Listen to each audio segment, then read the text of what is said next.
Despegamos con Lorenzo Ramírez. Corremos raudos y veloces hacia nuestro avión, atravesamos el umbral, nos tiramos en plancha sobre los asientos, nos abrochamos los cinturones, despegamos y nos vamos elevando por los aires hasta alcanzar nuestra altura y nuestra velocidad de crucero. A mi lado, don Lorenzo, leyendo usted la prensa de papel cuché, pero esto que... bueno, es el Vanity Fair. De todas formas, don Lorenzo, por Dios, que usted es una persona seria leyendo estas cosas. Ya me explicará. Muy buenas noches. Muy buenas noches, don César. ¿Usted sabe que yo he escrito algún artículo para una publicación de papel cuché en su versión digital? No me diga. ¿Esa? Sí, sobre las amigas del rey Juan Carlos. Además. Bueno, es usted una caja de sorpresas. Mire que el último libro suyo, que ya va por la segunda edición, hay que decirlo. Afortunadamente, sí. Eso es una caja de sorpresas, por no decir la caja de Pandora. Y ahora me cuenta usted que ha escrito un artículo sobre las amigas del rey Juan Carlos hace tiempo. Bueno, esto es... Hace tiempo, sí, centrando sobre todo en Karina, ¿no? En Corina, perdón, Corina. Karina era la otra, la cantante, no, la de... Corina, la que tenía la casita al lado de la Casa Real. Exacto. Y allí, pues, pues sus labores, él trabajaba en sus labores. Yo recuerdo en un momento determinado, cuando nadie quería decir ni pío de que existía la tal Corina, que yo una noche terminé el programa de radio diciendo que iba a poner una canción monárquica y era una canción americana clásica que se llamaba Corina. Con lo cual la gente se miraba como diciendo, este se ha vuelto loco, a costa de trabajar lo que trabaja todos los días ya ha perdido la razón. Claro, al cabo de unas semanas se entendía el chiste. Por si alguien quiere buscar el artículo, estas cosas no están preparadas, la gente no sabe yo no sé lo que va a decir don César al empezar y esto no está preparado, pero acabo de encontrarlo, es un artículo que publiqué en el año 2015 que no solo hablaba de Corina, sino de otra posible amiga entrañable del rey Juan Carlos, de Deborah Norville. Así que, periodista norteamericana de la NBC, por si alguien quiere ver cómo hice mis pinitos en su momento. Bueno, muy buenas noches, don César, en un día en el que tenemos menú a bordo repleto de novedades, muchas de ellas auténticos bombazos informativos, con ese terremoto en la Casa Blanca provocado por esa entrevista en Vanity Fair, por eso don César decía lo del papel cuché, a la jefa de gabinete de Trump, a Susie Wiles. Bueno, Susie no sabe uno que se ha tomado antes de la entrevista, ¿eh? El caso, ahora vamos a contar la intrahistoria de todo esto, pero no fue una entrevista. En realidad parece que han sido 11 entrevistas, con lo cual en 11 entrevistas ha tenido tiempo para cantar la Traviata y en este caso más Susie Wiles, una señora que nuestros amigos, los suscriptores de cesarvidal.tv, los que nos ven en el Gran Reseteo todos los sábados, pues ya sabían quién era. Hicimos un especial sobre toda la administración Trump y ya decíamos que esta señora era una señora que venía con mando en plaza y que tenía bastante mala leche y ahora pues parece que también, además de mala leche, tiene la boca bastante grande. Vamos a matizar y a ver realmente lo que comentó ahí en esas declaraciones absolutamente destructoras para la imagen del presidente y también de su vicepresidente, de Vance. También hoy vamos a hablar del bloqueo petrolero a Venezuela, la decisión de Washington de declarar el fentanilo como arma de destrucción masiva, bien continuando con esos apuntes que lanzábamos hace un par de semanas, 3 semanas, con el programa especial que hicimos también el sábado, la geopolítica de la droga. Parece que nos hemos ido adelantando además 4 o 5 días a todo lo que ha ido ocurriendo y así nuestros amigos pues ya tienen ese background, ese fondo documental para poder entender lo que está ocurriendo. También hablaremos de una cosa es, porque verdaderamente es lamentable, la manipulación del lenguaje, pero hacer el ridículo, por favor, no. O sea, de verdad, ya llamar a la historia de Venezuela, la guerra contra el narcoterrorismo y todo lo demás, cualquiera que sea un poco avispado le da vergüenza ajena. Pero ya lo Pero del ahora arma de decir destrucción masiva, que el fentanilo es un arma de destrucción Bueno, masiva, supongo que para lo es, justificar lo ¿no? Pero injustificable, como en el caso de Irak, hombre, claro, sí, claro, y las grasas y el el tema es, colesterol. el tema es si el objetivo del fentanilo, en último término, es atacar a las sociedades y a los pueblos, y en ese caso, ¿cuál es la colaboración que tendría el propio gobierno norteamericano? Porque tiene el país de más adictos del fentanilo del mundo. Entonces, claro, ahí habría que preguntarse muchas cosas, ¿no?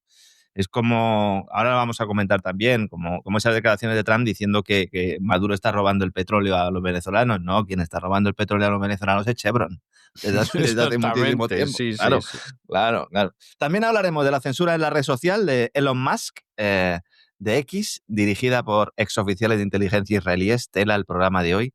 También nos iremos al espacio. SpaceX quiere llevar los centros de datos a las estrellas, literalmente. Y luego vamos a comentar realmente qué es lo que ha pasado con esa decisión de la Unión Europea de aplazar el fin de los motores de combustión. La semana pasada estuvimos hablando de ello, lo adelantamos, y realmente, pues, como ya intentamos explicar, yo creo que en algunos casos con poco éxito, pues no se trata de una victoria total de los conductores que tienen vehículos tradicionales, porque la clave será el tipo de combustible Sí. que deberán emplear para llenar estos depósitos o que deberemos emplear a partir del año 2035. Y cuidado que además vienen impuestos a los coches eléctricos. Reino Unido ya ha empezado y aquí vamos a ir detrás, ¿eh? Así que, bueno, pues esto sería una mala noticia. Oigan, la vida es la que es, las noticias son las que son. Y aquí no hemos venido a hacer amigos. Como Susie Wiles, que, ¡buah! Madre mía, hoy Susie Wiles, cómo tenía el teléfono, terremoto Susie Wiles, Bueno, ha puesto patas arriba a la Casa Blanca. Usted ha visto las dos partes, porque son sí, dos. sí, sí, sí. Las dos partes de la entrevista. El que no sepa inglés o el que no tenga acceso a Vanity Fair, que sepa que las dos entrevistas, o las dos partes de la entrevista, ya no va a haber tres, porque pone 1 de 2 y 2 de 2. Entiendo que estarán durmiendo ahora tranquilos, sobre todo en la Casa Blanca, porque ya saben que no va a haber una tercera edición. Las tienen en español en la página web de Vanity Fair. ¿De acuerdo? Por si alguien lo quiere leer. Vamos por partes, porque yo entiendo que para muchos españoles, sobre todo, no sabrán quién es Susie Wiles. Esta señora, hablamos de ella, como he comentado en los programas que hicimos del Gran Reseteo, es la primera mujer que se convierte en jefa de gabinete presidencial. Fue la jefa de campaña de Trump. Recordamos todas aquellas imágenes cuando la sube al estrado, ¿verdad? En la celebración de la victoria. Y ella con una cara de cierta incomodidad, porque Wiles es una de estos personajes que le gusta sobre todo trabajar detrás de las cortinas, ¿no? Como se dice en inglés. Entonces, Wiles es una veterana de la política de la Florida, trabajó en el ascenso de Ron DeSantis Sí, también, ¿verdad, don sí, César? sí, también un personaje Claro, por eso digo que ya tiene para que ser echarle a buena comer para... aparte, sí. Claro, ya tiene que ser buena para colocar a Ron DeSantis en la parrilla de salida, ¿no? Bueno, lo que pasa es que Ron DeSantis tiene una capacidad de genuflexión ante los lobbies judíos de la Florida que, vamos, podría llegar a lo que quisiera. Se lo digo no porque me lo hayan contado, porque yo lo he Susi, visto. don César, y Susi, Y Susi, pues no me extrañaría que también. pues Susi también, Susi también. Sí. Susi también. Es una veterana de la política, como digo. En su currículum de washingtoniano, podríamos decir, que me perdone doña Sagrario, pues figuran el paso por el Departamento de Trabajo y la Casa Blanca de Ronald Reagan, ya ha llovido. Y luego también estuvo trabajando a las órdenes de un congresista que ya ha fallecido, que se llama Jack Kemp, que era republicano por el Estado de Nueva York, representante republicano por el Estado de Nueva York. O sea, esta señora, además de todos estos trabajos en la política, sobre todo antes de que la escogiera Trump para que fuera su jefe de gabinete, ha sido, de hecho es un cargo que todavía de alguna manera mantiene, aunque ser jefe de gabinete de Trump te lleva todo el tiempo del mundo, una empresa que se llama Mercury Public Affairs, que es una de las firmas de lobby mayores de Estados Unidos y del mundo, que tiene muchos clientes que están en absoluto desacuerdo y en oposición con la agenda de Trump. Son empresarios más cercanos al Partido Demócrata y que estarían en esa trinchera enfrentados con los multimillonarios tecnobillonarios de Silicon Valley que están más cerca de Donald Trump y con los empresarios inmobiliarios que giran en torno al propio hijo de Trump, al yerno, a Steve Witkoff, etcétera, etcétera. Todo esto es un contexto que hay que entender para ver un poco lo que ha comentado White. Entonces, ¿qué multimillonarios estarían ahí? Pues no sé, por ejemplo, el de Heinz, ¿no? El de Nestlé estarían en esa órbita. Sí. Ella también es lobista y ha sido lobista directamente de una tabacalera en asuntos relacionados con regulaciones precisamente la agencia de drogas, de la Food and Drug Administration, que sería un poco el equivalente a una agencia dentro del Ministerio de Sanidad reguladora de los fármacos, de las drogas. En Estados Unidos en inglés se dice drug, droga, aquí lo llamamos fármaco, en esencia es lo mismo. Y también está muy relacionada con la Big Pharma. A través de esta empresa, de Mercury Public Affairs, ella está relacionada con Pfizer, Novavax, Johnson & Johnson, Monsanto, Gilead, Glaxo, Gavi Alliance de Bill y Melinda Gates, la Fundación de Naciones Unidas y también, de alguna manera, de una forma un poco más indirecta, pero también con gente de la candidatura de Biden-Harris. Bien, esto se llama ser transversal. Totalmente no tener prejuicios, ser una chica abierta. Exactamente. Hay que decir que esta señora en su trabajo es de lo mejorcito que hay. También hay que decirlo, ¿no? Y no le tiembla el pulso. Entonces, todo esto que yo acabo de contar y como acabo de escribir a Susie Wiles, hace aún más incomprensible lo que ha ocurrido, porque una señora con tanta experiencia, llega un periodista de Vanity Fair, le realiza una serie de entrevistas y entonces ella pues hace una serie de declaraciones que luego sirven al periodista para montar dos reportajes. Dos reportajes entre los cuales hay perlas de este tipo. Describe a Trump como alguien con una personalidad alcohólica y dice que la capacidad de la propia Susie para trabajar con un tipo así proviene de haber crecido ella con un padre alcohólico. Su padre era un comentarista deportivo. Eso es muy gordo, sí. Esto es muy gordo. Eso es muy gordo. El padre era un comentarista de deportes, se llamaba Pat Summerall, que, bueno, pues por lo que ella misma ha admitido, era un alcohólico. Entonces dice, como yo estoy acostumbrado a tratar con mi padre alcohólico, puedo departir tranquilamente con Donald Trump porque tiene una personalidad alcohólica. Hay gente dentro de la Casa Blanca que está intentando arreglar esto diciendo que en realidad lo que ella quería decir es que era una adicta al trabajo, un work alcoholic. Es que, vamos a ver, claro, es muy posible, y le voy a decir por qué creo que es muy posible, porque yo he tenido ocasión de escuchar a gente que trabaja a las órdenes directas de Trump y el primer cuento que te enjaretan, porque es que te lo enjaretan inmediatamente, es que el presidente no duerme, el presidente no hace nada más que trabajar, el presidente trabaja todas horas, etcétera, lo cual puede que hasta sea cierto, puede que hasta sea cierto.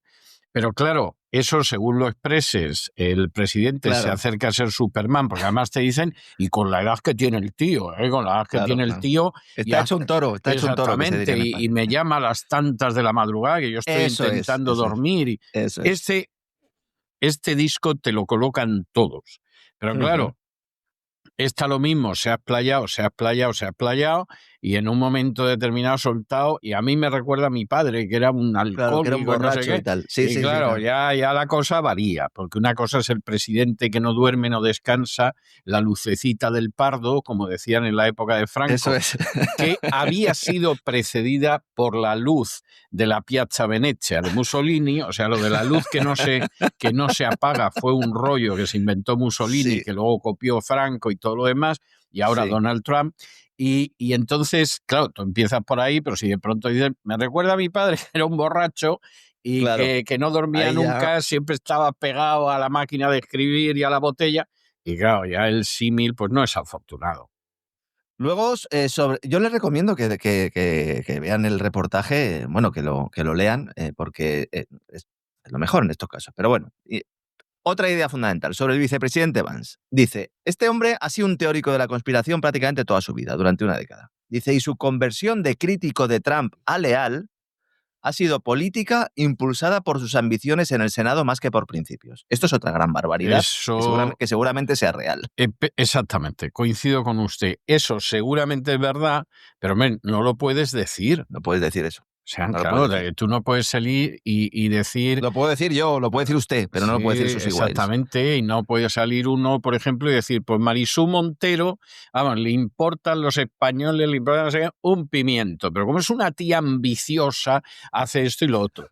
Hombre, claro, y que lo haya dicho eso su jefe de gabinete en activo, no que le hayan echado ni que haya trabajado con él en el pasado, ¿no? Porque esto es lo realmente importante aquí. Luego, hay para todos, Habla de Elon Musk y dice que es un adicto a la ketamina, que es un tipo muy extraño ya lo sabíamos, que sus acciones muy a menudo no son racionales y que ella sentía terror y horror cuando estaba cerca de él. Bueno. Todo esto es verdad. Ya. Todo esto es cierto. Todo pero eso seguramente es decimos cierto, lo mismo. pero volvemos a lo mismo. Eso no lo puedes decir. No, y seguramente la aterrorizaba, porque claro, llegaba este tipo que parece la versión empresarial de Christopher Walken y tiene esa cara inquietante. O sea, tú dices, vamos a ver, si Christopher Walken fuera un empresario, ¿quién sería? Elon Musk. O sea, tiene esa cara inquietante que dicen, no es que sea cara de malo, pero peor, porque me da una desazón cuando me mira. Pues yo lo que dice esta mujer me lo creo también. Y bueno, yo le recomendaría en general tomar un poco el sol también, le vendría sí, bien, ¿no? Igual que a Christopher Walken, sí. Claro. Luego, habla de la USAID, la agencia, mal llamada Agencia de Ayuda al Desarrollo, que sirvió sobre todo de palanca y de vehículo para realizar operaciones, que llegó un momento en que la CIA ya no las podía hacer, y entonces a través de las organizaciones del entorno de Soros, del Partido Demócrata, pues han estado participando en todos los golpes blandos o duros que se han producido en los últimos 50, 60, 70 años. Dedicamos programa también a Gran Reseteo. Dice que cualquiera que haya prestado atención a la labor de la USAID sabe que hacen muy bien su trabajo. Dice, oye, pero si la acabáis de cerrar, diciendo que todo el mundo ahí se estaba gastando el dinero de forma corrupta, además. Luego dice que ella en ningún momento estuvo de acuerdo con la guerra arancelaria y que intentó convencerle de que no los aprobara. Y que hubo un enorme desacuerdo entre sus asesores. Vamos a ver, esto lo hemos contado aquí. Eso, sí. Esto lo hemos contado. Había una pelea fundamental y, de hecho, por eso tardó tanto Trump en rellenar su cuaderno azul, por utilizar la misma expresión de Aznar, para ver a quién colocaba en cada una de las carteras económicas, porque había muchos que no estaban de acuerdo con la política arancelaria. Y luego, ella dice que ha intentado en todo momento detener la ola vengativa de Donald Trump y de sus ajustes de cuentas con enemigos políticos, pero que a los 90 días en el cargo ya se dio cuenta de que no le podía sujetar y que entonces ya pues le dejó vía libre para que hiciera lo que considera oportuno. Critica la presión a los jueces. Le califica de vengativo. Y luego dice que aunque no piensa constantemente en la venganza, cuando se le presenta la oportunidad, la aprovecha. Y luego, ya para terminar, dice que Trump miente cuando acusa a Bill Clinton de visitar la isla privada del depredador sexual Jeffrey Epstein. Vamos, es que me parece alucinante. Bueno, fundamentalmente que no está muy claro lo que hizo Clinton en la isla. Que no está realizando las afirmaciones con toda la información pertinente. Exactamente. Vamos a ser nosotros también exactos, evidentemente. A ver, hay muchísimas más cosas. Yo no puedo estar aquí 1 hora y media. Analicen la entrevista. Respuesta de Wiles. El artículo publicado esta mañana es una pieza engañosamente elaborada que me ataca a mí y al mejor presidente de la historia. Al mejor personal de la Casa Blanca y al mejor gabinete de la historia. Dice, se ha ignorado el contexto, es decir, me han sacado de contexto las declaraciones, se ha omitido gran parte de lo que nosotros dijimos sobre el equipo y el presidente, y dice que, después de haberlo leído, ella considera que el enfoque se ha hecho para crear una narrativa negativa sobre el presidente y sobre todo para generar una sensación de caos dentro de la propia estructura gubernamental. Y luego pues dice que Trump ha avanzado más que ningún otro presidente en estos pocos meses respecto a 8 años, que se debe a su liderazgo y que nada les va a detener en nuestra incansable búsqueda de hacer que Estados Unidos vuelva a ser grande. Aquí hay varios elementos fundamentales. 1. Fueron 11 entrevistas, no una. 11 entrevistas. ¿De cuánta duración? Bueno, aquí ya, el que no conozca un poco cómo funciona esto del periodismo y de cómo algunos periodistas también se ponen medallas o perrodistas, en algunos casos habría que decir, es posible que haya hablado 11 veces con ella 5 minutos cada vez. Bueno, no es el caso. No creo. Aquí ha habido una situación en la que él ha estado muy cerca de Susie Wiles porque el periodista, el autor se llama Chris Whipple y es uno de los tipos más reconocidos en Estados Unidos a la hora de analizar precisamente los gabinetes que están detrás de los presidentes de Estados Unidos. Es un especialista en eso. Entonces, él escribió un libro que se considera pues, uno de los libros de referencia sobre cómo los jefes de gabinete van definiendo presidencias y cómo van orientando a los inquilinos de la Casa Blanca, el despacho Oval, y cómo en algunos casos pues, le dicen algunas verdades que otros asesores no se atreven a decirle, y el poder, la sombra, si queremos denominarlo así, pero desde un punto de vista positivo. Entonces, Whipple conoce a todos los jefes de gabinetes. Es una enciclopedia humana sobre este tema. Su libro se llama Gatekeepers, por si alguien quiere buscarlo. Los guardianes de la puerta para los que no sepan inglés. Eso es, los guardianes de la puerta, Me ha recordado esto al proyecto aquel del Vaticano, ¿verdad? Los guardianes del capitalismo inclusivo. Sí. Ellos decían que eran The Guardians, pero bueno, estamos en lo mismo. Entonces, él siempre ha dicho que el jefe de gabinete tiene una figura para traducir la agenda del presidente a la realidad, ajustarla a la realidad, ponerle los pies en la tierra, y entonces es normal que Susie Wiles hablara con él de una manera relativamente franca, porque ella no tenía miedo de que luego él pues, pudiera poner textualmente algunas de las frases que evidentemente las tiene que haber dicho, porque si no, pues el Chris Whipple, desde luego, bueno, si fuera un autor que no tuviera un recorrido, podríamos pensarlo, pero en este caso no tiene ningún sentido que él se haya inventado todo esto. De hecho, ella no lo niega. Dice que se han sacado de contexto. Cuando uno dice que se han sacado de contexto es que lo ha dicho. Y, hombre, decir que el presidente Trump tiene una personalidad alcohólica, por mucho que lo quiera sacar de contexto, o decir que el otro es un adicto a la ketamina, o que Vance es un trepa, porque básicamente es lo que ha dicho Susie Wiles. Sí. Sí. Claro. Bueno, bien. lo cual, dicho sea de paso, es que da toda la impresión, ¿no? O sea, yo lo siento por la gente que se siente deslumbrada por su supuesta religiosidad, pero vamos, a mí me parece evidente. Vamos a destapar estas navidades, vamos a destapar en estas fiestas navideñas y en Año Nuevo, en el gran reseteo, cuál es la ideología real que subyace detrás de Vance y sus muchachos, que la verdad tiene muy poco de cristiano y mucho más de diabólico. Hablando de Vance, claro, Vanity Fair, ha visto el cielo abierto. Ha visto el cielo abierto y entonces han empezado a publicar en las redes sociales incluso extractos del documento o del reportaje y le han dedicado un apartado especial a Vance, precisamente, ¿no? Resulta que durante la sesión de fotos de Vanity Fair, porque claro, Vanity Fair le ha hecho fotos a todos, es que parece como que todos han participado en el reportaje, y entonces en un momento dado Vance, bromea y le dice al periodista, dice, te voy a dar $100 por cada persona a la que le hagas quedar fatal en comparación conmigo, y $1,000 si es Marco Rubio. Lo cual también está chupado. Suena muy verosímil. Eso suena muy verosímil, pero francamente eso es facilísimo. Para que vean la tensión inherente que hay entre Marco Rubio y J.D. Vance, porque los dos han sido puestos además por el propio Trump como en la parrilla de salida para ser nuevo presidente de Estados Unidos y ellos se llevan a matar. Lo que pasa, vamos a ver, no nos engañemos, o sea...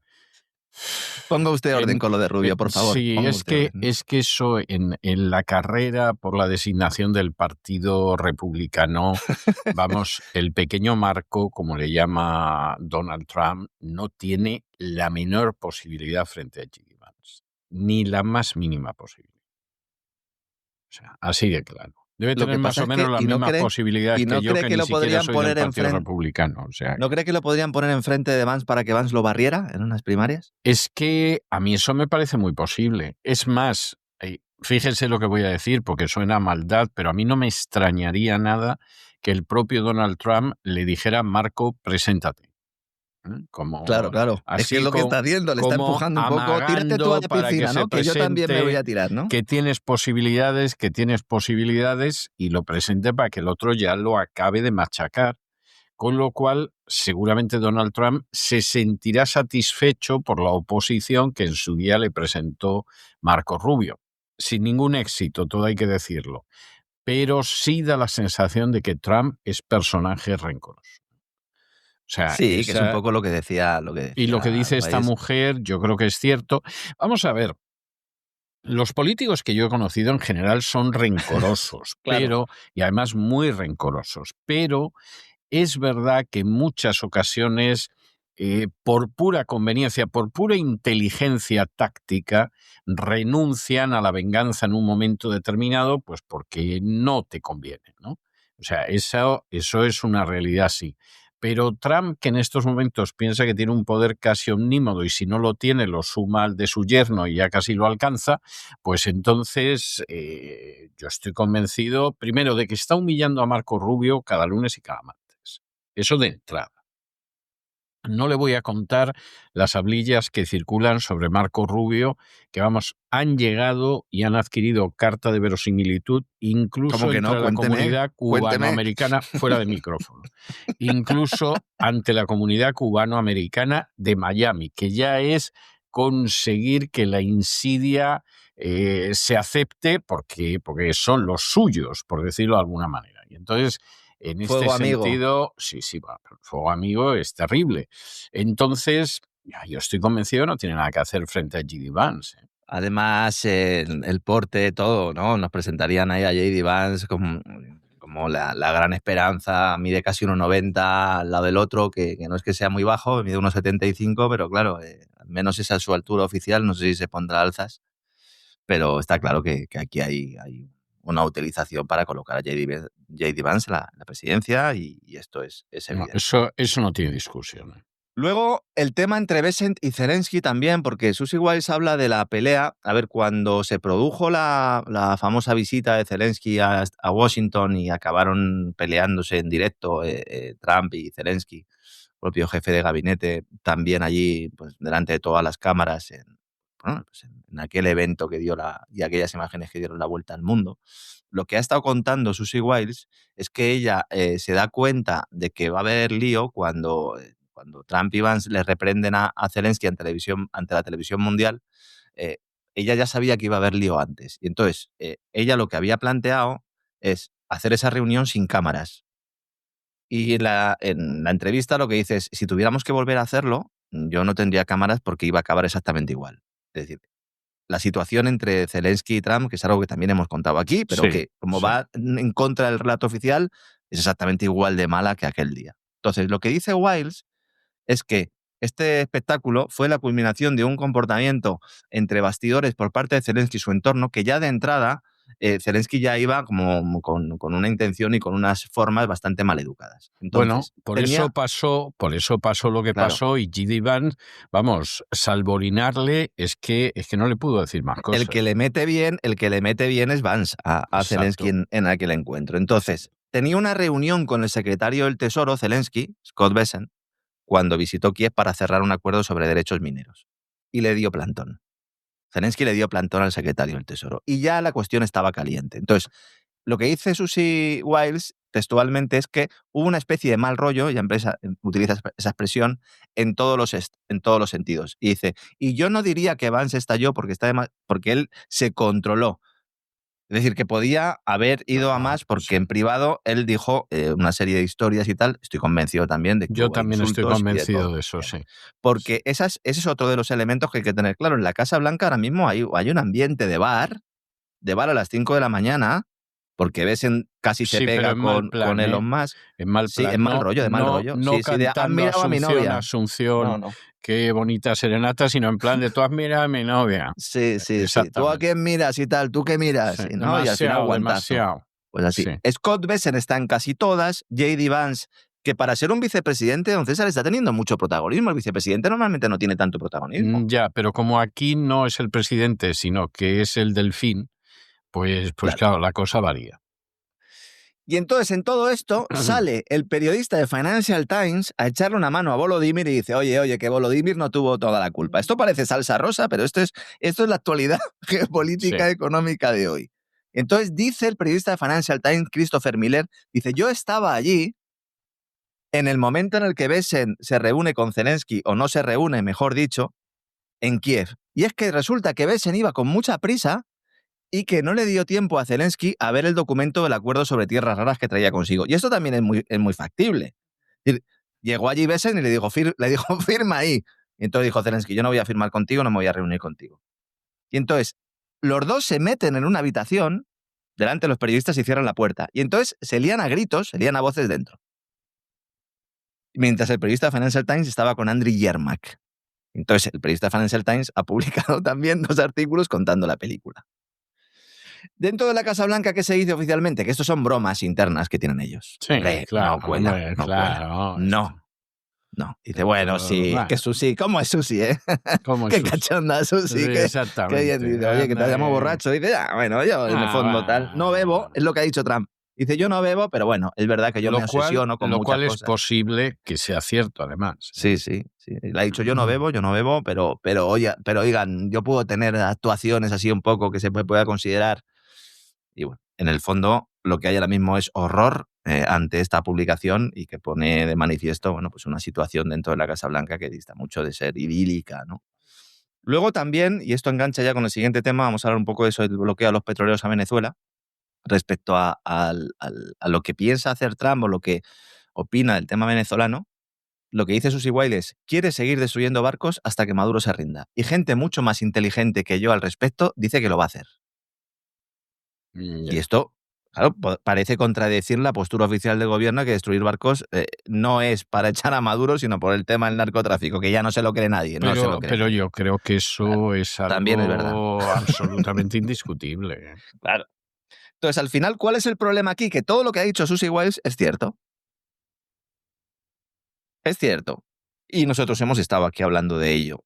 ¿El problema cuál es? Que muchas de las cosas que ha estado explicando Wiles salían en medios muy cercanos al Partido Demócrata para criticar a la administración Trump, o salían de medios independientes que les tienen que criticar a unos y a otros porque es su trabajo, entre los cuales pues, nos encontramos nosotros y otros más, no somos los únicos.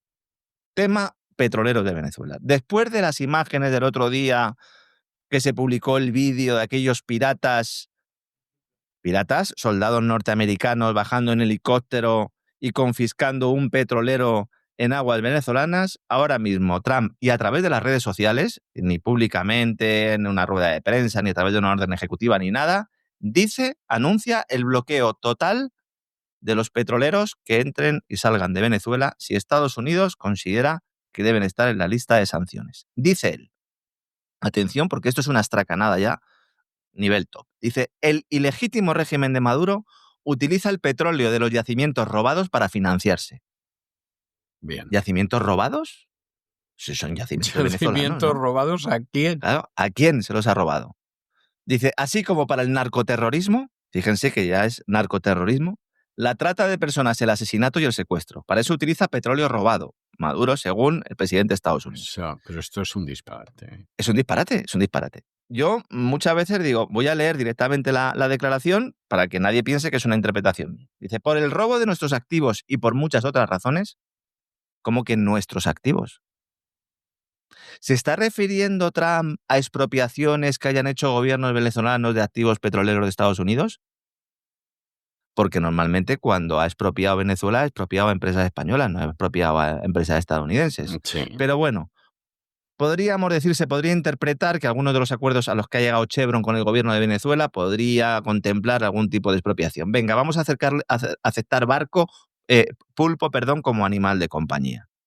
Y luego dice: el régimen venezolano ha sido designado como organización terrorista extranjera, por lo tanto, ordena un bloqueo total y completo de todos los buques petroleros sancionados que entren o salgan de Venezuela.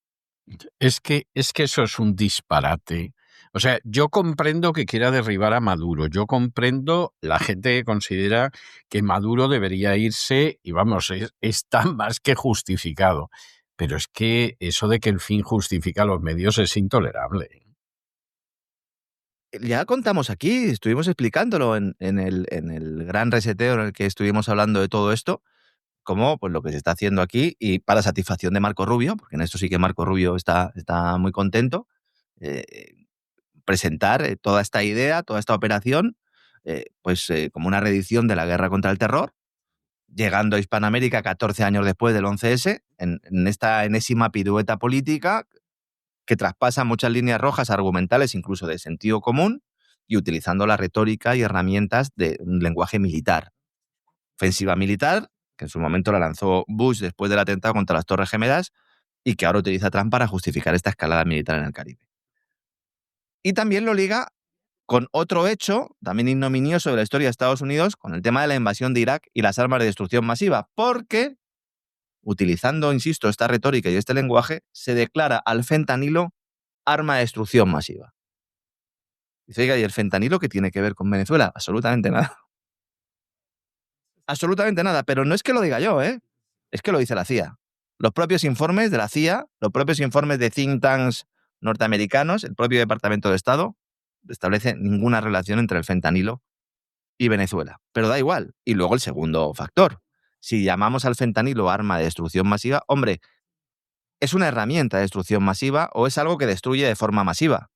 Pero es un arma, si es un arma, es alguien que está atacando o utilizando este arma contra otro país. ¿Quién es el que está detrás de ese arma?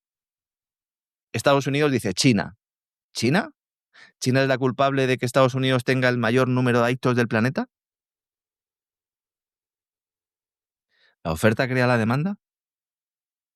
Esto es para que luego ustedes, si quieren, en las cenas de Nochebuena se peleen con el cuñado. La oferta crea la demanda. Trump decide declarar al fentanilo arma de destrucción masiva. Bueno, mire, me tengo que reír por no enfadarme, ¿eh? O sea, se lo digo en serio. A ver, esto tiene implicaciones tremendas desde el punto de vista legal, militar, diplomático, también de derechos humanos. Amplías de una manera exponencial la autoridad del gobierno estadounidense para combatir el opioide sintético, que sí es cierto, es responsable de decenas de miles de muertes por sobredosis en Estados Unidos, pero ¿contra quién? O sea, tú lo vas a utilizar esta declaración ¿contra quién? Porque ya, si esto sale del ámbito de la crisis de salud pública y lo pones y lo sitúas en un estadio de una amenaza para la seguridad nacional, de hecho es que sería comparable al despliegue y al uso de armas químicas. Sí, claro, sí, si vamos así, pues claro, pero usted me dirá, a partir de ahí, puedes invadir México mañana, puedes invadir Honduras, puedes invadir Colombia y España. O sea, España es un país absolutamente invasible, por utilizar un palabra. Es decir, con el puerto de Barcelona, que si no es el primer lugar de entrada de droga en Europa, como mucho está en segundo lugar, pues invade España también. O sea, Y si es México, que... no se olvide de Bueno, México, porque no, aquí, México lo mencionó claro, en primerísimo claro. lugar. Y el Canadá, porque México y buena Canadá parte... son los... Claro, Exacto.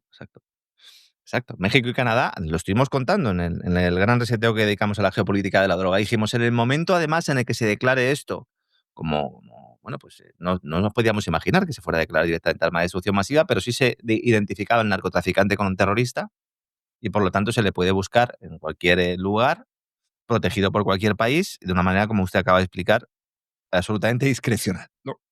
Bien. Ahora el Departamento de Defensa de Estados Unidos, el Pentágono, puede desplegar soldados, puede desplegar inteligencia en cualquier punto del planeta, aduciendo a que se participa no ya en el tráfico de fentanilo, sino en la compra y venta de compuestos químicos que puedan ayudar a fabricar el fentanilo, compuestos químicos que sirven para otros elementos, además de para fabricar fentanilo, y cuya venta bueno, no es ilegal. yo ya me imagino que a partir de ahí ya prácticamente el 90% del globo es invasible. O sea que es así. A ver, también ha hecho referencia Trump una vez más al tema del cártel de los soles. O sea, hay que dejar una cosa muy clara. El tema del cártel de los soles, que se conoce así por las insignias que llevan los generales venezolanos en los uniformes, el cártel de los soles como tal, como lo están describiendo, no existe. Es inexistente. Es verdad que ese nombre empieza a utilizarse sobre todo a mediados del año 2000, cuando varios integrantes de las Fuerzas Armadas venezolanas fueron ocupando roles destacados en el tráfico de droga. Esto ha pasado en todos los países. En Colombia es el más evidente, pero no solo en Colombia, también en México y en Venezuela.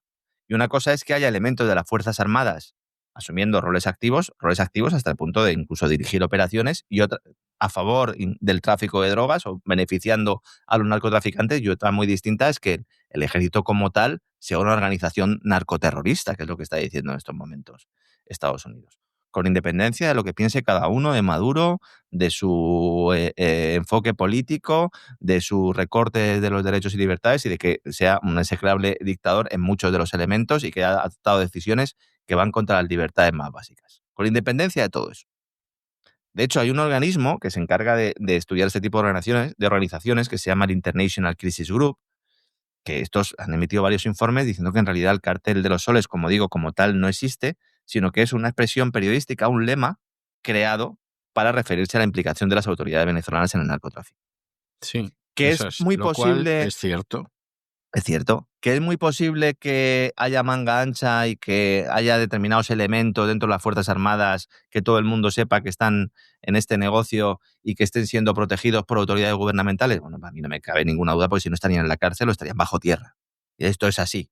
Ahora, de ahí a denominar a Maduro como jefe del cártel de los soles y por lo tanto jefe de la organización terrorista, porque ya no es narcotraficante solo, también es terrorista, según Estados Unidos, hay un trecho importante. A ver, en el tema de Venezuela, la cuestión no está solo en la extracción de los recursos.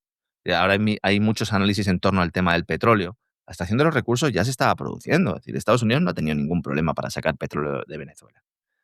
Ha tenido problema para realizar determinadas inversiones porque no había seguridad jurídica y Bueno, temían que en algún momento dado pudieran algunas de sus inversiones o algunas de sus empresas filiales ser nacionalizadas. Sí, pero desde luego que ha sacado mucha tajada Estados Unidos de Venezuela.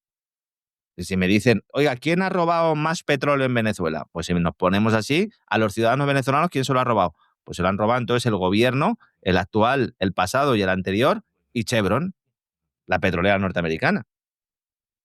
Y si me apuran, según este enfoque, pues también Repsol la ha robado allí, ¿no? Pues claro, si planteas esto desde el punto de vista de que se le está robando al ciudadano porque luego el ciudadano no revierte esa riqueza del país, pues entonces nos están robando a todos. ¿No? Nos han robado también a los españoles, nos están robando también.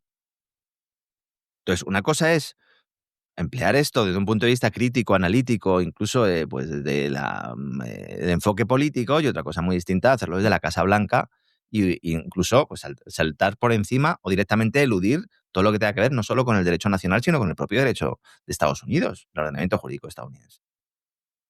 Y luego, como digo, la cuestión no está solo en esa extracción de recursos. Aquí de lo que se trata es de mandar un mensaje a China, de mandar un mensaje a todos los países de Hispanoamérica que no quieren pasar por el aro de Trump.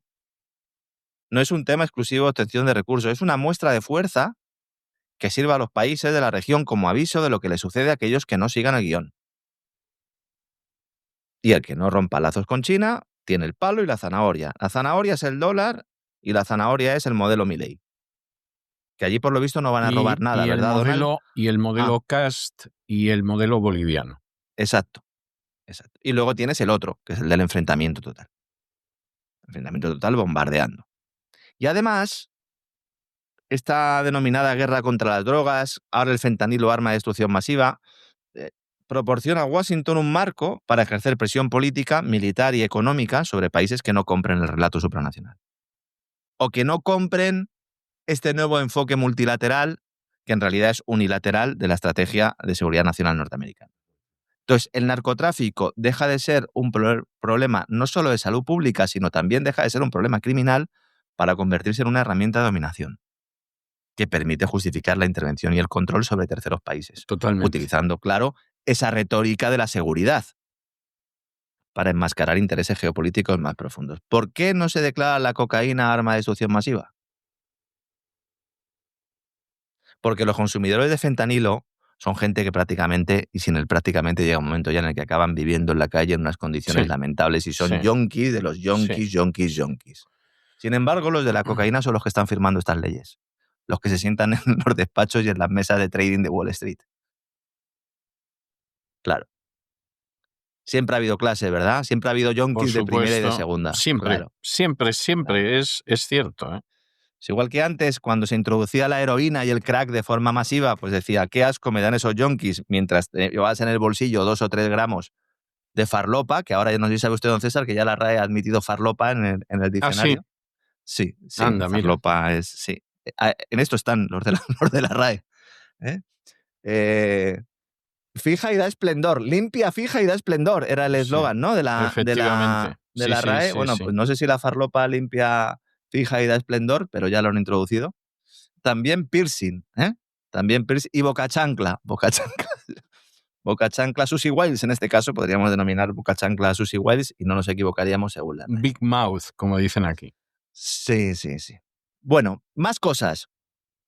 Prensa israelí está poniendo el foco mucho en una serie de declaraciones que hizo Corina Machado. En realidad las hizo en noviembre, lo que pasa es que están apareciendo en prensa israelí. Una entrevista en la que ella dice que Israel también está tras la militarización del Caribe y que Israel tiene intereses en que se vaya Maduro de Venezuela. Diga, ¿y eso por qué?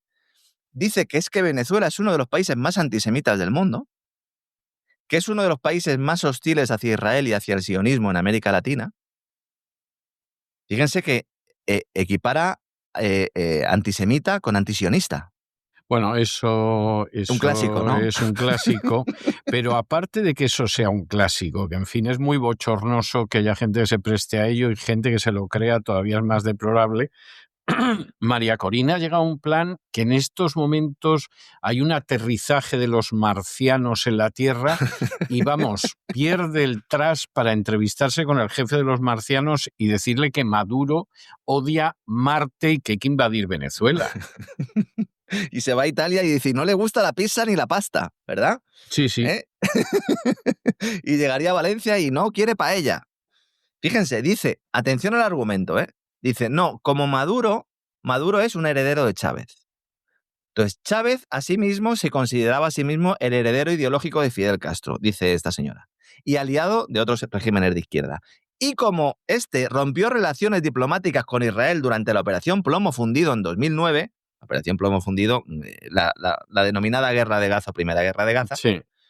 entonces acusó a Israel de genocidio contra el pueblo palestino. Por lo tanto, los líderes de Venezuela, Maduro el primero, son nazis. Ese es el argumento que utiliza el argumento es verdaderamente mortal, es para retrasados mentales. Esta señora es la Nobel de la Paz, Sí. Recuerdo. Nobel de la Paz, aspirante eterna a suceder a Maduro, etcétera, etcétera. Entonces dice, qué pena que Venezuela, que antes se llevaba tan bien con Israel, e incluso le compraba tecnologías de seguridad, qué pena que ahora se ha convertido en un centro de propaganda hostil hacia el sionismo y el Estado judío, como parte de su aspiración de definirse como la punta de lanza del bando antioccidental y antiamericano. Si es que están pidiendo que los invadan, hombre, pero Claro. Si es que hay que invadirlos, y es ahí a donde va. Y dice, no, este es un dictador amante del terrorismo, ella no se atreve tanto a llamarle terrorista, pero dice, no, esto es así, entonces hay que tener muy claro que yo, si soy presidenta, si yo sustituyo a Maduro, pondré la embajada de Venezuela en Jerusalén. Muy bien. De Tel Aviv nada, yo la pondré en Jerusalén y evidentemente apoyaré siempre al Estado de Israel y al gobierno israelí, porque Maduro en realidad da cobertura a Hamás y a Hezbollah también. Y esto explica, que yo nunca terminé de entender, por qué esta señora insiste tanto en que los de Hamás y Hezbollah están todos en Venezuela. Bueno, pues ya se da cuenta usted. Ya lo sabemos. Ella, en esta entrevista no, pero ella pidió públicamente ayuda a Netanyahu para que atacara a Israel su propio país en Venezuela. Pidió, por favor, ayúdanos, invádenos. Sí. Esta es la idea, ¿no? Más cositas, y que enlazan también con los tecnócratas y también con Israel. La red X, la red social X, esa que algunos siguen pensando que como la dirige Elon Musk es el único reducto de libertad en las redes sociales y en Internet, acaba de actualizar su política de privacidad, indicando que va a cumplir con las peticiones que le ha hecho la Unión Europea y Reino Unido de eliminar contenido, de censurar contenido. Recordemos, la Comisión Europea pone una multa a Elon Musk se pone flamenco y dice que hay que abolir la Unión Europea, y luego de tapadillo dice a sus técnicos, oye, prepararme aquí una reforma para poder cumplir con la normativa europea, que yo me quiero quedar allí durante mucho tiempo.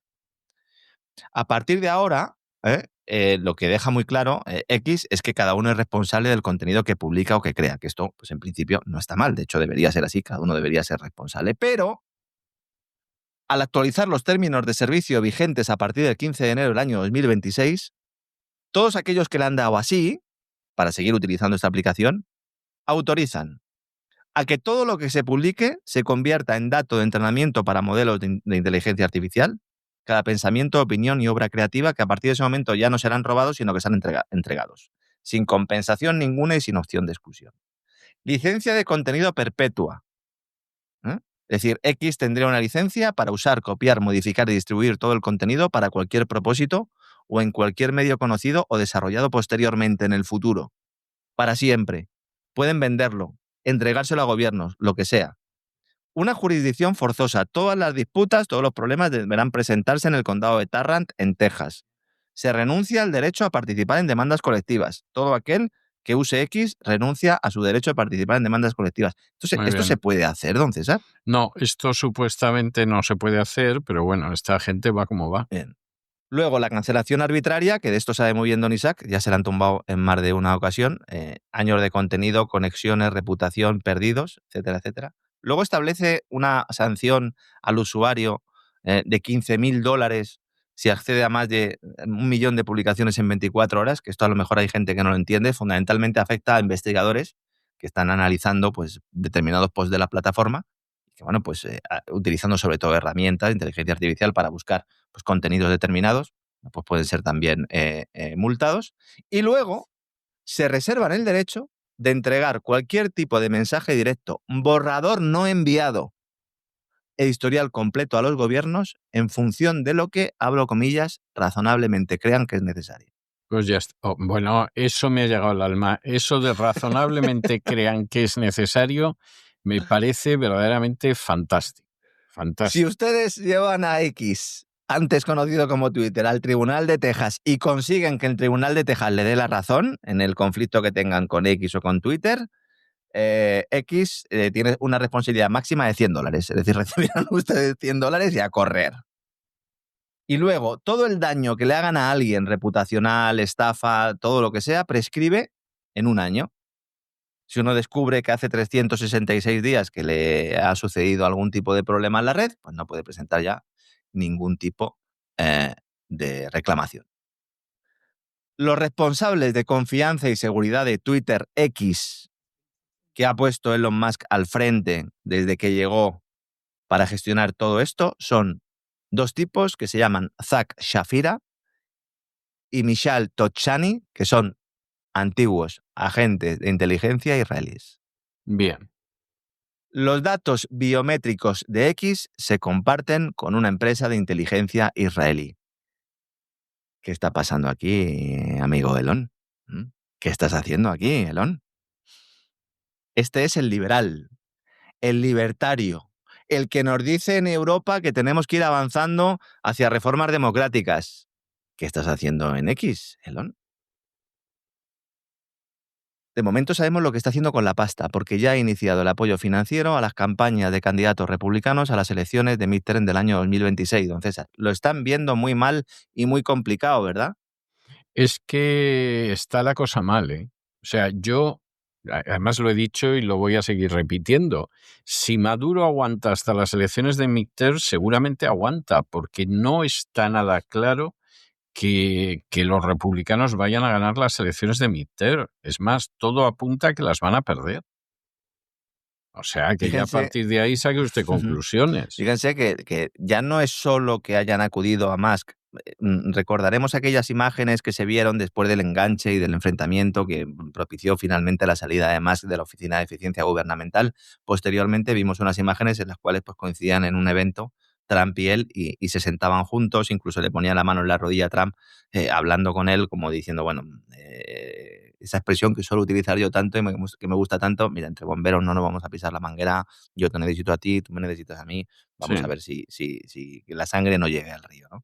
Entonces, posteriormente, se produjo una cena entre J.D. Vance y precisamente Susie Wiles y Elon Musk, donde han estado hablando precisamente de esto. ¿De esto solo o están ya preparando también el terreno y le han dicho a Musk, mira, tú con Trump te llevas regular, vale, no te preocupes que luego vengo yo? Sí. Luego vengo yo. Sí. Entonces, no cortes todos los lazos y, de hecho, garantiza que pueda yo venir. Y para que yo pueda venir, necesitamos ganar las elecciones de midterm. Y necesitamos tener otros 2 años con el Congreso y el Senado con suficiente potencia y suficiente capacidad para poder sacar adelante las determinadas reformas para que yo, J.D. Vance, sea presidente. Y por ahí van los tiros. Y entonces ha dicho, bueno, estupendamente. ¿Cuál es la vena empresarial Musk, aparte de la política que quiere potenciar fundamentalmente? El tema de la inteligencia artificial. Él salió de OpenAI tarifando, acabó muy mal con Sam Altman. De hecho, ha montado su empresa de inteligencia artificial ligada sobre todo a X a través de Grok, pero tiene una empresa que se llama X también IA. Recordemos que él le pone a todo el nombre X, es SpaceX, X IA, X es la red social. Entonces, la pelea ahora mismo es doble dentro de la inteligencia artificial. Ya hemos hablado mucho del aspecto financiero y de cómo pues, hay un problema de rentabilidad evidente, y el otro es el de la energía necesaria para los centros de datos que hay que poner en todo el planeta. Entonces, ¿qué es lo que ha pensado Elon? Dicen, bueno, yo que soy el millonario, en estos momentos es el tipo más rico del mundo luchando con Larry Ellison, pero si sale SpaceX a bolsa con una valoración de 1,5 billones, 1,5 trillions norteamericanos, entonces va a ser aún más el tipo más rico con más patrimonio del mundo. Dice, bueno, quiero ser el líder de la inteligencia artificial. Este es al que algunos nos venden como un outsider. El tío más rico del mundo es un outsider, señores. Revisen su criterio. Cuesta puede ser? creerlo, ¿eh? Cuesta creerlo. Claro, oiga, es todo lo contrario un outsider. Es el tío que más pasta tiene del planeta. Y Sí. además te está diciendo que como los de Google son muy malos, que es verdad, y como los del Partido Demócrata son malos, es verdad, Dice, no, yo voy a liderar la inteligencia artificial. ¿Cómo? Dice, bueno, como hace falta muchísima energía y es imposible alimentar a todos los centros de datos con energía tradicional en el poco tiempo que tenemos, para evitar que China nos pueda adelantar con todas esas centrales nucleares que están construyendo y que están en proceso, vamos a hacer una cosa, nos vamos a llevar los centros de datos al espacio. Y entonces dice, no, cuidado, porque lo que vamos a hacer es conseguir con energía solar, con toda la red de satélites que tiene ahora dedicada sobre todo a Starlink, en 5 años le ha presentado un proyecto, dice que es técnicamente viable, para empezar a implantar esta tecnología en el espacio. ¿Cuál es la historia aquí? Microsoft, Amazon y Google, que serían en este caso sus competidores, ahora mismo el objetivo número 1, porque estos sí ganan pasta. OpenAI no, pero Microsoft, Amazon y Google ganan pasta porque no solo se dedican a la inteligencia artificial. Entonces dicen, bueno, ¿cuál es la lucha ahora? Encontrar suficiente electricidad. ¿Para qué? Para el entrenamiento de la IA, para esos centros de datos. Primero para entrenarla, no tanto para alojar los datos en el futuro, sino para entrenarla. Estados Unidos genera unos 490 gigavatios de energía total. Y se prevé que la inteligencia artificial necesitará 123 gigavatios solo ella para 2035. Es decir, una cuarta parte de toda la red eléctrica de Estados Unidos la necesita la inteligencia artificial exclusivamente. Claro, al mismo tiempo, le dice, bueno, esto va a ir creciendo, va a ir aumentando esta demanda energética de la inteligencia artificial. Goldman Sachs dice que va a aumentar un 165% en el año 2030. Entonces, con estos números, literalmente, José Jefael, el analista, que además yo creo que nos sigue en las redes sociales, apuntaba este cálculo, lo he comprobado y es así, literalmente no hay suficiente energía en la Tierra para hacer funcionar la inteligencia artificial a la escala que nos están prometiendo. Y luego, pues el tema también de la refrigeración, con los miles de millones de litros de agua que se necesitaría. ¿Qué es lo que dice Elon? Dice, bueno, lo que vamos a hacer es construir centros de datos en el espacio. Esto no es un concepto. No es algo que vaya a suceder dentro de 10, 15 o 20 años. Él quiere poner el primero en el año 2026. Y no parte de cero. ¿Por qué? Porque está actualizando los satélites de Starlink, los V3, para que lleven chips informáticos de inteligencia artificial. ¿Qué pasa? Que cada satélite recibe energía solar 24 horas al día, 7 días a la semana. Claro, sin nubes, claro. sin noches, sin interrupciones meteorológicas. No hay cuellos de botella en la red. No, pues es la gran oportunidad. Y claro, este tipo de cosas a Elon pues le gustan mucho, se viene muy arriba. ¿Cuántos satélites tiene? Actualmente tiene 10.000 satélites. Starship puede poner en órbita, la gran nave esta, entre 300 y 500 gigavatios de satélites de inteligencia artificial alimentados con energía solar cada año. Ya nos empiezan a salir las cuentas. Si se cumplieran estas predicciones, que son predicciones y estimaciones, evidentemente, es un poco el cuento de la lechera, pero hay que contarlo. La potencia de cálculo de la inteligencia artificial en el espacio superaría el consumo total de electricidad de toda la economía de Estados Unidos en 2 años, solo con los satélites. Claro, luego esto tiene que funcionar. Tiene que funcionar. Mientras Oracle suplica a los bancos que le concedan préstamos para terminar los centros de datos y OpenAI se encuentra atrapada en esos acuerdos de financiación circulares con Microsoft, pues Elon ya tendría una estructura, ya lo tendría todo. Cohetes, satélites, ahora hay que hacerlo, claro, hay que hacerlo. Bezos también podría. Bezos tiene otra compañía del espacio, Blue Origin, que también ha anunciado que está construyendo sus propios centros de datos orbitales. Google acaba de lanzar un proyecto similar. Se llama el proyecto Suncatcher, el que persigue al sol. Esto sería un poco, ¿no? Un poco Prometeo, ¿no? Sí, sí. Prometeo al final le fue mal el asunto, ¿eh? Pero muy mal. Muy mal, muy mal. Y luego tenemos a Eric Smith, del que hemos hablado aquí cuando hicimos el especial sobre Google, que literalmente ha comprado una empresa de cohetes solo para competir en este espacio. Se llama Relativity Space. Pero todos estos llevan varios años de retraso con respecto a Elon Musk. Entonces, ¿el dinero de la salida a bolsa se va a emplear parcialmente en este proyecto? Pues va a obtener mucho cash de repente, que además de servirle a él para forrarse aún más, le puede permitir poner en marcha todo esto y convertirse ya no en el amo de la Tierra solo, sino en el amo del espacio. El hombre, el caballero blanco, el hombre bueno. Y acabamos con una referencia al tema de los coches de combustión, porque Ha habido muchas noticias, sobre todo en el día de hoy, hay muchos titulares. Europa da marcha atrás, Europa permitirá los coches de combustión a partir del año 2035, el coche eléctrico ha fracasado, etcétera, etcétera. Vamos a ver, hay que matizar algunas cosas. Europa no prohíbe los motores de combustión en los vehículos a partir del año 2035, esto es cierto, pero les exigirá el uso de combustible sintético, biocombustibles o híbridos. Aquí explicamos la diferencia entre cada uno de estos combustibles la semana pasada, no voy a insistir en ello. Pueden ustedes acudir al programa. Con esta nueva normativa, Europa no revive el motor térmico como tal y como lo conocíamos, sino que lo transforma. ¿Qué es lo bueno? Es lo que comentábamos el otro día, que esto puede permitir que muchos coches sigan circulando sin obligar a achatarrarlos, a destruirlos. Lo malo, que habrá que pagar más por este combustible, porque los coches actuales estarían preparados para este combustible. Es verdad que algunos biocombustibles acaban destruyendo los motores tradicionales, pero bueno, podrían adaptarse sobre todo los combustibles sintéticos, pero estos combustibles sintéticos, aunque existen, son muy caros. ¿Por qué Bruselas da esta marcha atrás? Fundamentalmente por el hundimiento absoluto de la industria del motor europea y porque Francia y Alemania, Alemania e Italia han presionado. Y Francia también. Recordemos que Italia, herencia de motor importante, con Fiat y compañía, Alemania, Francia, con Peugeot. España también era una potencia, pero aquí no decimos esta boca es mía en ningún momento.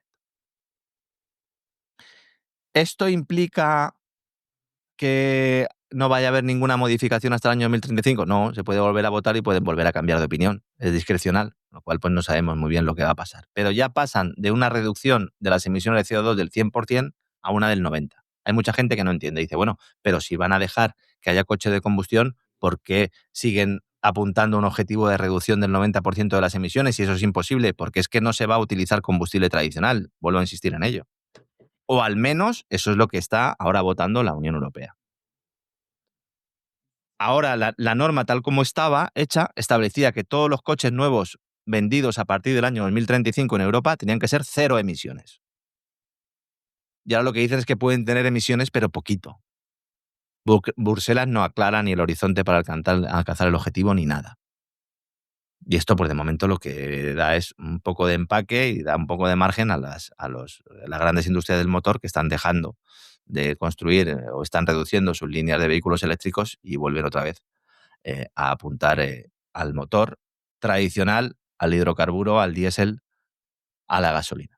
Y con esto ya prácticamente acabamos, no sin dar una noticia que bueno, en casa de Andoni Ortúzar están un poco tristes, van a afrontar la Navidad un poco tristes. Aquí felicitamos a este dirigente, al nuevo líder inspector, ¿no? del PNV. Le felicitamos porque le iba a fichar Movistar Plus y así pues también podría ver el fútbol gratis, además de llevárselo calentito. Pero está complicado el asunto porque resulta que este ya estaba de asesor de PricewaterhouseCoopers. Anda, fíjate. Y le ha dicho Price que, hombre, de líder del PNV y asesor de Pricewaterhouse a la vez, claro, que para eso lo han fichado. Pero que ya claro, si se va a Telefónica, que no, que los dos sueldos no los puede compaginar. Y están en casa de Andoni que no saben qué hacer. Un asesor de PricewaterhouseCoopers en España cobra entre 25.000 y 30.000 euros anuales en los puestos de asociado de junior. Esto no es lo que le pagan a Andoni, seguro. Estaríamos más cerca de los 60.000 como asesor financiero con algunas bonificaciones. Y luego un consejero de Movistar está rondando los 80.000 euros más gastos. Así que si solo se tiene en cuenta el dinero, es posible que Andoni vaya a Telefónica, sobre todo si quiere ver al Bilbao. No sé si será de la Real, a lo mejor es de la Real, pero bueno, también lo puede ver en Movistar, ¿no? Este señor, al que ahora le ofrecen un puesto de consejero, y de ahí la ironía y bueno, pues la forma en la que estoy contando todo esto en los últimos días, este señor se ha impuesto en la batalla por el liderazgo del PNV, a pesar de que los críticos apuntaban al nombre de Aitor Esteban, que era portavoz de los nacionalistas vascos en el Congreso. Luego llega un momento en el que él renuncia y Esteban llega a la presidencia del PNV el 29 de marzo. ¿Se ha quitado de en medio Andoni a cambio de que le den un sueldecito los amigos de Telefónica? Esto había que preguntárselo a Pedro Sánchez, que es quien está controlando Telefónica, o a María Jesús Montero. ¿Quién está realmente controlando ese paquete? Acción Arial, a través de la SEPI, organización que tiene a uno de sus presidentes en la cárcel precisamente por meter la mano en la caja. Tras dejar esa primera línea de la política, esto es un poco lo que le pasa a todos los que pierden unas elecciones en Estados Unidos, que de repente empiezas a ver cómo realizan determinados movimientos y acaban forrados, ¿no? Al Gore es un ejemplo, pero hay otros muchos. Es uno de tantos, ¿eh? Hay muchos. Sí, Se me ha ocurrido Al Gore, pero hay muchos. Bien. Sí. Deja Andoni la primera línea de la política y entonces, ¿qué pasa en ese momento? Pues que hay un montón de empresas alrededor que son BBVA, Iberdrola, Telefónica, Repsol, Indra, Sapa, que es la empresa de defensa vasca ligada al PNV dentro de Indra, ITP Aero. Y entonces, con este entorno, Ortúzar ficha como asesor externo de PricewaterhouseCoopers. Aquí, bueno, pues han estado muchos ex. Ahí han compartido sillón Jordi Sevilla y Luis de Guindos, uno del PSOE y otro del PP. De hecho, a Jordi Sevilla le consiguió el puesto en Price Luis de Guindos. Esto me lo contó a mí Luis de Guindos, personalmente. Y luego, supongo que también tendrá algo que ver la amistad entre Andoni y el señorito Nacho, como se le conoce en el ambiente empresarial vasco, y para todos nosotros, Ignacio Sánchez Galán, presidente de Iberdrola, que además tiene al exdirector del CNI como uno de sus jefes de gabinete. Muy limpio todo esto, ¿verdad? Totalmente. Aquí no es que haya puertas giratorias, es que no hay puerta. Exactamente. Esto es un loft. Exactamente. Creo que es una definición muy difícil de superar, por no decirle que imposible. Y oiga, ¿qué relación tiene Price e Iberdrola? Pues Price es la auditora y consultora que elaboró el informe Forensic que exculpaba a Iberdrola en el caso Villarejo. Y casualmente es quien desde marzo del año 2023 emplea al hijo pequeño e ingeniero de Galán, que se convirtió en consultor asociado de una empresa que forma parte de esta auditora. Puesto que dejó luego, debía ser que no estaba contento y se fue directamente a Iberdrola BP. ¿BP de qué? De British Petroleum, sociedad que comparten al 50% Iberdrola y la petrolera británica British Petroleum, perteneciente al complejo militar industrial británico. Qué bonito todo, ¿verdad? Todo. Qué bonito. Sí, es ejemplar, realmente es ejemplar. Y el presidente de Telefónica, Marc Murtra, el hombre de Salvadorilla, el hombre del PSC, el hombre que fue presidente de Indra, pues con el ERE en marcha, despidiendo trabajadores, va variando la cantidad cada día, porque quieren desinformar un poquito, pero bueno, a Andoni le has hecho una oferta. Ah, bueno, y también ha contratado a un chef estrella Michelin, Marc.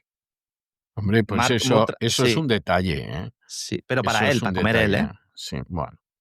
Para comer él. Ya se había barruntado. Primero que se iba a convertir en asesor de Telefónica. Yo no sé si para enseñarle a hacer un huevo frito a Marc. El objetivo era, vamos a crear una propuesta gastronómica. Todo esto, hay que decir que esto lo está haciendo un tipo que le ha puesto el gobierno ahí después de coger 2.500 millones de euros de la caja pública para comprar acciones de Telefónica. Eso es lo que hizo María Jesús Montero. Entonces dice, no, vamos a hacer una propuesta gastronómica, vamos a aprobar un ERE, sí, vamos a despedir a la gente, pero al mismo tiempo vamos a ofrecerle a los ejecutivos de la compañía, insisto, una propuesta gastronómica sostenible y equilibrada, con productos de temporada y proximidad.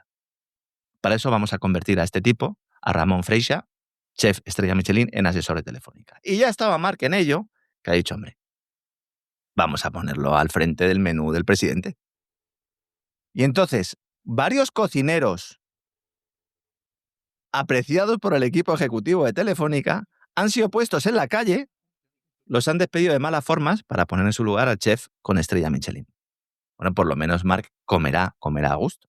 ¿Usted sabe que César Alierta, al que yo he criticado en numerosas ocasiones precisamente por esas puertas giratorias y por determinadas operaciones que hizo con Kirchner en Argentina, etcétera, etcétera? ¿Usted sabe que César Alierta comía en el comedor de la empresa? Sí. Hacía cola allí con su bandeja y comía con todos. Pues miren, hasta en esto son peores los que han venido ahora, don César. Sí. Sí. Es que lamentablemente los que suelen venir suelen ser peores. Siempre yo sé comen que mejor, viven mejor, pero sí, son peores, ¿no? Son peores, sí, sí. Yo sé que hay una tendencia a creer que no puede haber nada peor que lo que se está viviendo en ese momento.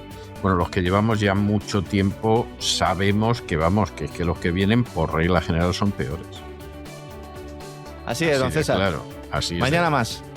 Mañana continuamos. Mañana más y mañana continuamos. Un abrazo muy fuerte y hasta mañana. Fuerte abrazo, don César. Hasta mañana.